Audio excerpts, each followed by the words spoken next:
하나님 말씀 마태복음 20장 20절에서 28절까지.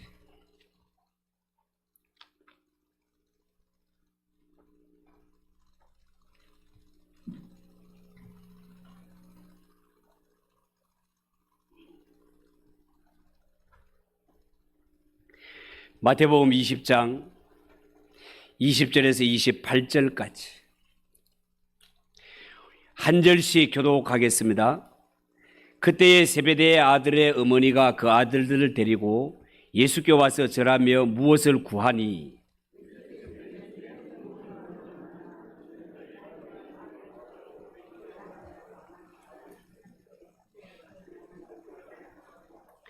예수께서 대답하여 이르시되 너희는 너희가 구하는 것을 알지 못하는도다. 내가 마시려는 잔을 너희가 마실 수 있느냐? 그들이 말하되 할 수 있나이다.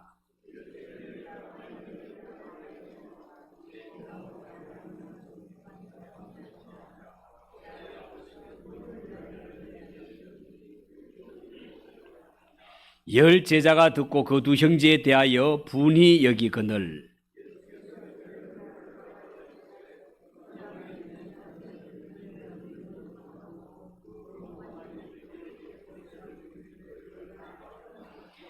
너희 중에는 그렇지 않아야 하나니 너희 중에 누구든지 크고자 하는 자는 너희를 섬기는 자가 되고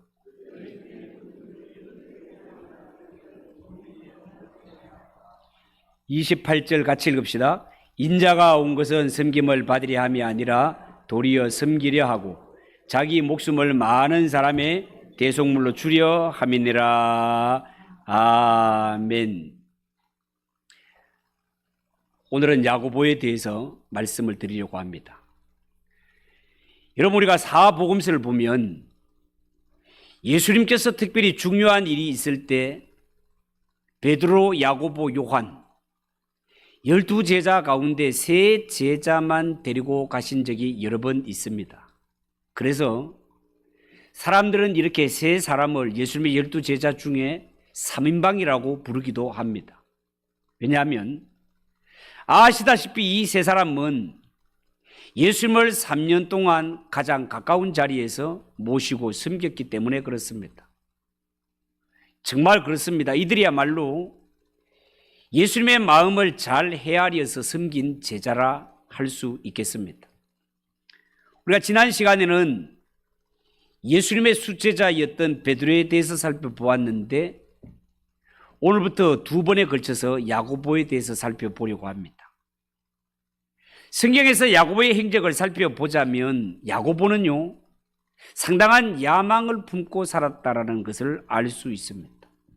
그래서 세상 욕망을 꿈꾸는 야고보, 이 야고보에 대해서 말씀을 전할 때 우리가 야고보를 통하여 은혜를 받을 뿐만 아니라 우리 자신들을 말씀에 비추어 보는 그런 시간이 되었으면 좋겠습니다. 먼저 성경에 나오는 야고보의 기본 이력에 대해서 한번 보겠습니다. 마태복음 4장 21절에 보면 거기서 더 가시다가 다른 두 형제 곧 세베대의 아들 야고보와 그의 형제 요한이 그의 아버지 세베대와 함께 배에서 그물 깁는 것을 보시고 부르셨다. 자, 그렇게 되어 있습니다. 여러분, 야고보는 그 이름의 뜻이 발꿈치를 잡았다는 뜻인데 구약의 이삭의 쌍둥이 아들이었던 에서와 야곱 중의 동생인 야곱을 연상케 하는 인물이 되겠습니다. 야고보가 살았던 주소는요, 갈릴리 서북쪽 가버나움 근방에 고기 잡는 집이란 뜻을 가지고 있는 벳세다, 그가 살던 주소가 되겠습니다. 성경에 보면 예수님은요, 영혼 구원을 위하여서 벳세다에서 많은 기적을 행하였지만 사람들이 예수님을 믿지 않아서 예수님이 한번 호통을 친 적도 있습니다. 이스라엘에 가보면 이 벳세다 동네 뒤로 예수님께서 오병이어로 5,000명을 먹이신 광야 언덕이 있고 거기에 오병이어 기념교회가 서 있는 것을 볼 수 있습니다. 예수님께서 특별히 전도하실 때 이 베세다 지역에 특별한 공을 들였음에도 불구하고 성경에 보면 베세다에서 믿는 자들이 별로 나오지 않았단 말이죠. 그래서 예수님께서 책망하실 때 이번에 성경 퀴즈 문제도 나왔습니다. 마태복음 11장 21절, 화 있을진저 고라시나, 화 있을진저 베세다야, 너희에게 행한 모든 권능을 두로와 시돈에서 행하였더라면 그들이 벌써 베옷을 입고 죄에 앉아 회개하였으리라. 그렇게 말씀했습니다. 야고보의 학력을 볼 것 같으면 야고보는 당시에 랍비 교육을 받은 흔적은 보이지 않고 유대인들의 기본 교육이라고 할 수 있는 회당 교육 정도를 받은 것 같습니다. 왜냐하면 사도행전 2장에 보면 이 말하는 사람이 모두 갈릴리 사람이 아니냐 하고 주위의 사람들이 깜짝 놀라는 장면이 나옵니다. 우리가 볼 때 이 사람들은 갈릴리 사람이고 배운 것도 그렇게 별로 없는 사람인데 어떻게 이런 일을 행할 수 있느냐라고 깜짝 놀랐단 말이죠. 그리고 야고보의 가족 관계를 볼 것 같으면 아버지는 세베대라고 소개하고 있고 당시에 아마도 제사장과 잘 지낼 정도로 그 지역에서는 오늘날로 치면 유지 정도에 속하는 사람이었던 것 같습니다. 그 근거를 들자면 작은 아들인 요한이 대제사장의 집과 친숙하게 지냈었다라고 요한복음 18장에 증거하고 있기 때문에 그렇습니다. 이스라엘에서도 북부의 시골 사람들이 당시에 예루살렘에 거하는 권력자 제사장 집안과 잘 알고 지낼 수 있다는 것은 이 야고보의 집안, 이 세베대의 집안이 일반 서민의 수준을 조금은 넘어선 가정이었다를 예측할 수 있게 하기 때문에 그렇습니다. 야고보의 어머니 이름은 성경에 살로메라고 나오는데요. 현대 여인으로 비유하자면 야고보의 어머니 살로메는 당시에 치맛바람을 꽤나 일으켰던 그런 여인 같습니다. 그런데 신령한 일에 눈을 뜬 이후부터는 그가 변하여 믿음의 봉사자로 변화되는 것을 볼 수 있습니다. 그리고 야고보 동생은 예수님의 서열 가운데 제자 3위에 속하는 요한, 베드로, 야고보, 요한 할 때 이 요한으로 우리에게는 사랑의 사도로 널리 알려져 있는 그 요한이 되겠습니다. 여러분, 요한이 왜 이 야고보와 놓고 볼 때 동생인가 하면 성경에 야고보의 이름을 기록할 때마다 계속 세베대의 아들 아무개와 아무개라고 나오는데 그 순서가 세베대의 아들 야고보와 그 형제 요한이라고 표현을 사용하고 있고 동양의 문화권에서는 동생보다 형의 이름을 먼저 기록하기 때문에 그렇습니다. 예수님의 12제자 이름이 나열되는 데 있어서도 요한보다가는 야고보가 앞서는 것을 볼 수 있단 말이죠. 그리고 이 야고보 집안의 당시의 경제적인 면을 볼 것 같으면 야고보의 집은 집안 대대로 어부의 일을 한 것 같습니다. 그런데 성경을 기초로 해서 보면 야고보의 집은 당시에 큰 배를 소유하고 있었고 또한 부리는 사건까지 둔 것을 볼 때 예수님의 제자들 가운데는 다소 부유층에 속한 그러한 제자가 아닌가 짐작할 수 있습니다. 마가복음 1장 19절에 보면 이런 말씀이 있습니다. 조금 더 가시다가 세베대의 아들 야고보와 그의 형제 요한을 보시니 그들도 배에 있어 그물을 깁는데 곧 부르시니 그 아버지 세베대를 품꾼들과 함께 배에 버려두고 예수를 따라가니라. 그때 당시에 큰 배를 두고 있었을 뿐만 아니라 그리고 품꾼들을 둘 정도로 그런 생활 형편이 다른 사람들보다는 더 나은 집안이었던 것을 보여주고 있습니다. 자, 그리고 두 번째는 성경에 나오는 예수님의 제자 야고보의 인물 됨됨이와 그의 성격을 한번 보겠습니다. 복음서가 전하는 야고보에 대한 내용을 좀 더 자세하게 설명드리자면 야고보라는 제자는 대부분이 그의 동생 요한과 함께 행적을 다루고 있습니다. 왜 성경은 야고보의 행적을 다룰 때 그의 동생인 요셉과 함께 다루고 있을까? 야고보와 요한은 형제이기 때문에 꼭 그런 것은 아닌 것 같습니다. 왜냐하면 만약에 형제라서 사역을 같이 다룬다면 베드로의 친형제도 안드레이기 때문에, 그렇다면 베드로와 안드레도 함께 다루어야 하기 때문에 그렇습니다. 그렇지만 베드로와 안드레의 경우는 같이 행동하는 경우가 성경에 상당히 드문 것을 볼 수 있습니다. 오히려 베드로와 안드레 같은 형제들은 각각 활동하는 것을 볼 수 있습니다. 그렇지만 야고보와 요한 형제는 항상 야고보와 요한 이렇게 둘이 동시에 등장하는 것을 봅니다. 왜 그럴까요? 그것은 아마도 이 형제 두 사람은 서로 사역을 할 데 있어서 잘 어울리는 스타일이었기 때문에 그랬던 것 같습니다. 여러분, 사람이 살아가는 것을 보면 어떤 사람은 형제지만은요, 같이 있는 것을 싫어해서 따로 행동하는 것이 홀가분하게 여기는 그런 형제들이 있을 수 있습니다. 어떤 사람은 형제들끼리 성격이 잘 맞고 손발이 잘 맞아서 무슨 일을 하든지 짝을 이루어서 잘 활동하는 그런 형제들도 있을 수 있습니다. 그래서 피는 물보다 진하다, 잘 통한다, 그런 말이 아니겠습니까? 그러니까 결국에 이 성경에 야고보를 이야기할 때 야고보와 그 형제 요한, 야고보와 요한이라고 이렇게 기록하고 있는 것은 이 두 형제는 사역을 하기에 모든 면에 잘 어울리는 성격을 가지고 있었다는 것을 알아볼 수 있습니다.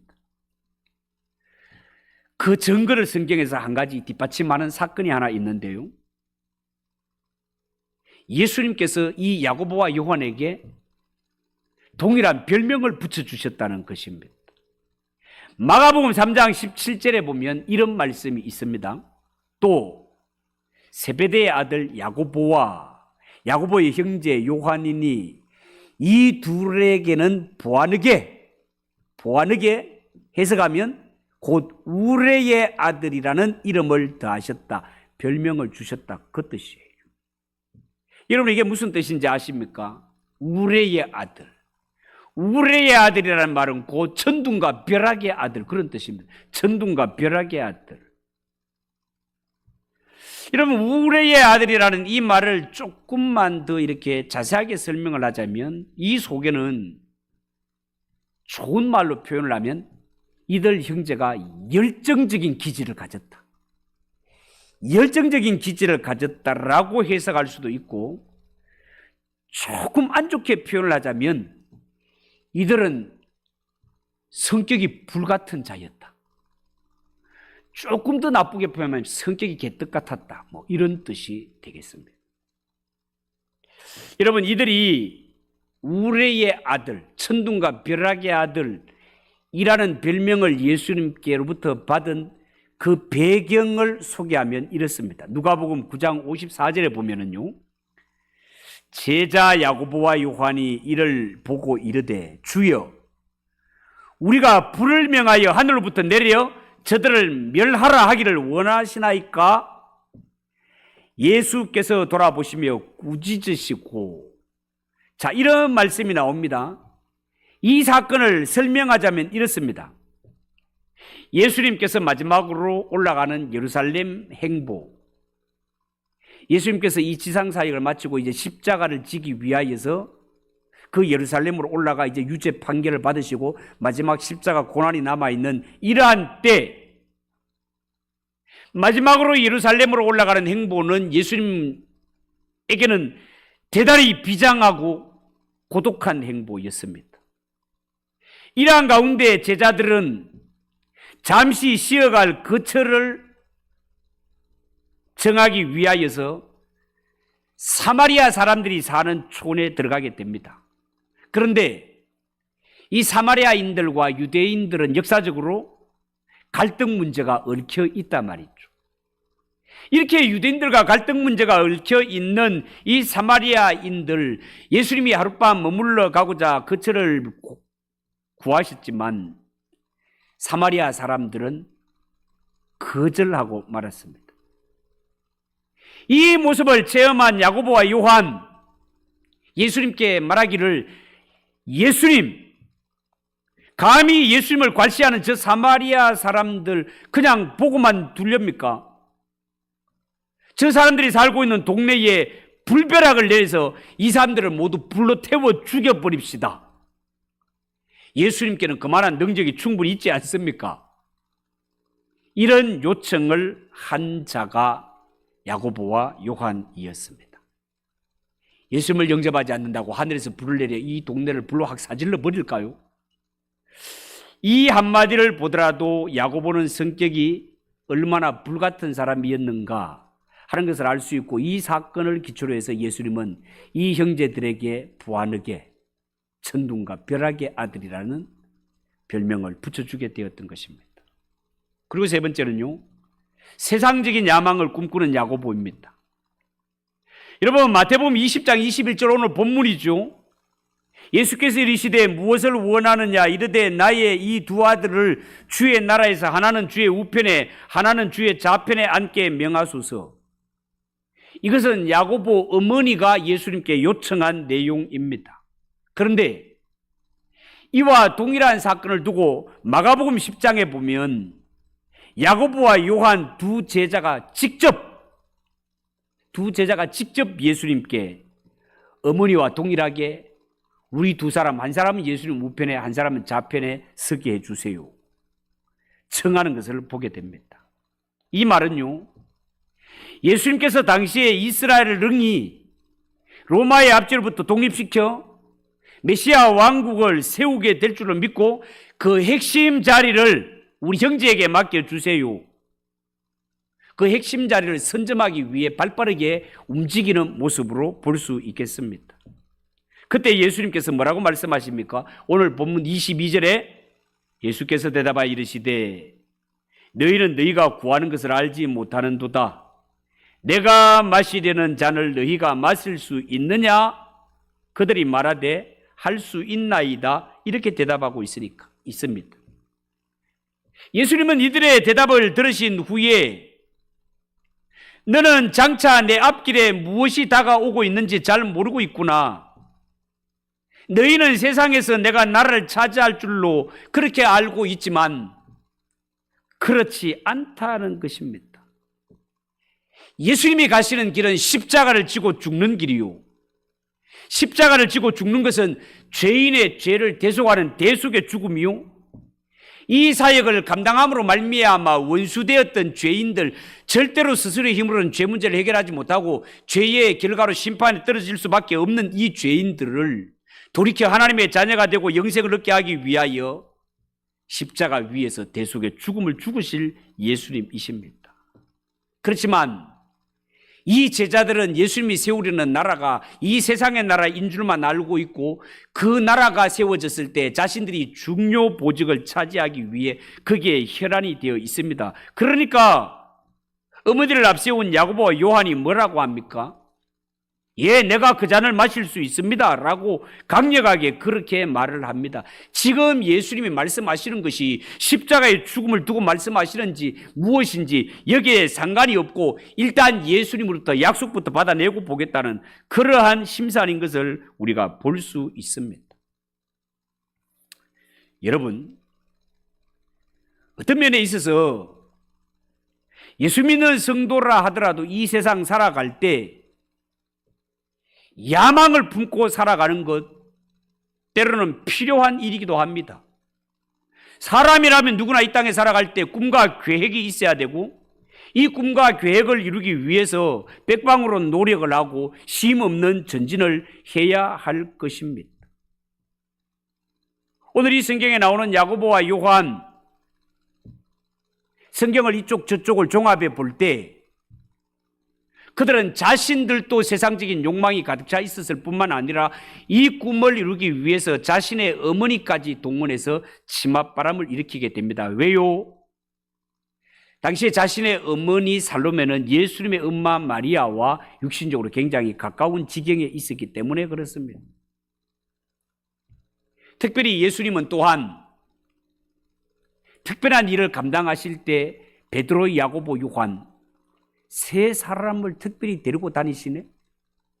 그러니까 이들은 아하, 예수님께서 뭔가 중요한 나라를 세우게 될 때 우리를 특별히 마음에 따로두고 계시고 우리를 분명히 오른쪽에 왼쪽에 세워줄 거라는 이러한 확신을 가지고 엄마까지 앞세워서 청탁을 하는 것을 볼 수 있습니다.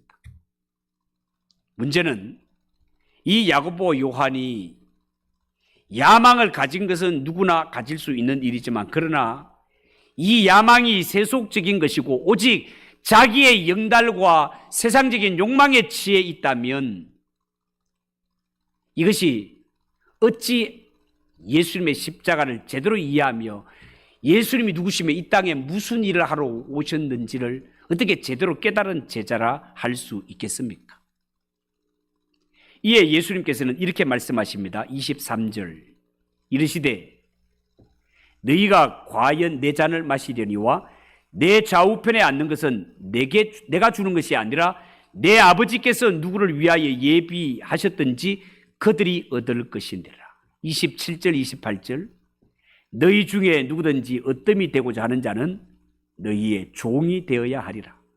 인자가 온 것은 섬김을 받으려 한 것이 아니고 도리어 섬기려 하고 자기 목숨을 많은 사람에게 대속물로 주려 함이니라. 예수님이 누구시며 어떤 일을 하러 오셨는지 모르는 이 제자들을 향하여서 내가 누구며 어떤 일을 하러 오셨는지를 분명하게 알려주시는 것을 볼 수 있습니다. 여러분, 우리가 예수를 믿을 때 어쩌면 평생을 예수를 믿어도 예수님이 누구신지, 나와 어떤 상관이 있는지, 어떤 일을 행하셨는지를 모르고 살아가는 자들이 얼마든지 있을 수 있습니다. 여러분, 분명히 말씀드립니다. 인자가 온 것은 섬김을 받으려 함이 아니라 도리어 섬기려 하고 자기 목숨을 많은 사람들에게 대속물로 주려 합니다. 우리의 죄 문제를 해결하기 위해서 십자가를 지시기 위해 오신 분이 예수님이요. 이 십자가를 대신 짐으로 말미암아 우리가 받아야 할 고난, 우리가 받아야 할 형벌을 예수님 대신 받으시고 우리에게 심판과 형벌은 사라지고 우리로 하여금 하나님의 나라에 들어갈 수 있도록 천국의 문을 열어주시니가 하나님의 아들이신 예수님이라는 사실을 믿으시기 바랍니다. 그 예수님을 바로 알고 바로 믿자는 거예요. 마지막으로 야고보의 생애와 그의 죽음을 한번 보겠습니다. 여러분, 야고보는 성경에 보면 뭐 특별한 자질을 가진 것은 아니지만 그러나 예수님이 계시는 곳이라면 어디든지 베드로와 요한과 함께 그 자리를 지켰던 자가 야고보였습니다. 이미 말씀드렸죠. 베드로, 야고보, 요한 이 세 사람은 특별하게 예수님이 데리고 다니셨는데 그 세 번째 경우가 어떤 경우가 하면 회당장 야이로의 딸을 살리실 때 데리고 갑니다. 변화산에서 예수님의 모습이 변형될 때 그 변화산에 데리고 갔던 제자도 바로 이 세 제자입니다. 그리고 겟세마네 동산에서 주님께서 기도하실 때 데리고 올라가셨던 제자도 바로 이 세 제자였습니다. 여러분, 야고보가 사람의 눈에는 잘 띄지 않았지만 그러나 예수님은 그에게서 중요한 지도자의 자질을 보고 그를 택하시고 훈련시키셨으며 사복음서를 지나 사도행전에 들어가면 야고보는 예루살렘 교회의 영광스러운 지도자로 부상하는 모습을 볼 수 있습니다. 세상 나라의 야망으로 얼룩져 있던 이 야고보로 하여금 하나님의 나라의 꿈을 꾸는 훌륭한 지도자로 거듭나게 하신 분이 하나님이십니다. 성령님이십니다. 초대 교회 시절에 전해지는 한 문서에 의하면 야고보가 순교당하기 전 지중해 영역 주변과 심지어 스페인, 당시에 땅끝이라고 이루어졌던 그러한 스페인까지 가서 복음을 전하는 전도자의 삶을 살았던 자가 야고보가 되겠습니다. 야고보는요, 수많은 지역을 다니면서 복음을 전하다가 12제자 가운데 가장 먼저 순교당하는 제자가 야고보가 되겠습니다. 사도행전 12장 1절 2절에 이런 말씀이 있어요. 헤롯 왕이 손을 들어 교회 중 몇 사람을 헤아려 하여 요한의 형제 야고보를 칼로 죽였다. 그런 기록이 나옵니다. 헤롯 왕은요, 유대인 대다수가 기독교가 전해지는 것을 원치 않으니까 자신의 정치적인 꿈을 이루기 위해서 야고보를 희생 제물로 삼는 것을 볼 수 있습니다. 말씀을 맺습니다. 여러분, 지금도 스페인에 가면 여러분 방송에 보셨습니까? 전 세계 사람들이 모여서 특별히 걷는 순례의 길이 하나 있습니다. 바로 산티아고 순례길이 되겠습니다. 산티아고. 이 산티아고는 바로 야고보라는 말의 스페인식 이름이 산티아고. 산티아고는 야고보가 되겠습니다.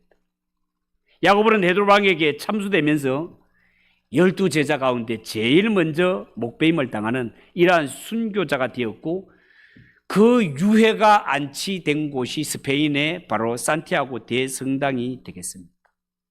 이렇게 처음에는 이 세상의 야망으로 울룩져 있던 이러한 야고보였지만, 예수님을 만나고 예수님을 통하여서 하나님의 나라의 거룩한 야망을 가진 자로 변화받아 교회의 거룩한 이러한 지도자로 쓰임받았던 것처럼, 우리가 예수를 믿을 때 예수님이 요구하지 않는 이러한 것들로 있다 하더라도 예수님 만나고 성령님을 체험하게 되면 이러한 세상적인 가치관이 하나님 중심의 가치관으로 변화받게 됩니다. 야고보에게 일어났던 이런 변화가 우리에게 동일하게 일어나서 하나님의 나라와 주님의 교회에 귀하게 쓰임받는 우리 모두가 되시기를 예수님의 이름으로 축복합니다. 기도하겠습니다. 하나님 아버지, 은혜를 감사합니다. 오늘 예수님의 제자 가운데 야고보에 대해서 말씀을 전하였습니다. 세상적인 이러한 탐욕으로 어굴럭져 있던 이러한 야고보였지만, 예수님 만나고 성령님 체험한 후에 그가 하나님 나라 중심으로 변화되어 교회의 훌륭한 지도자가 되어 이렇게 복음의 순교자로 거듭난 것처럼 우리 모두의 목적이 하나님의 나라와 복음의 초점에 맞추어 줄 수 있는 우리 성도들이 되게 하옵소서. 예수님의 이름으로 기도하옵나이다. 아멘.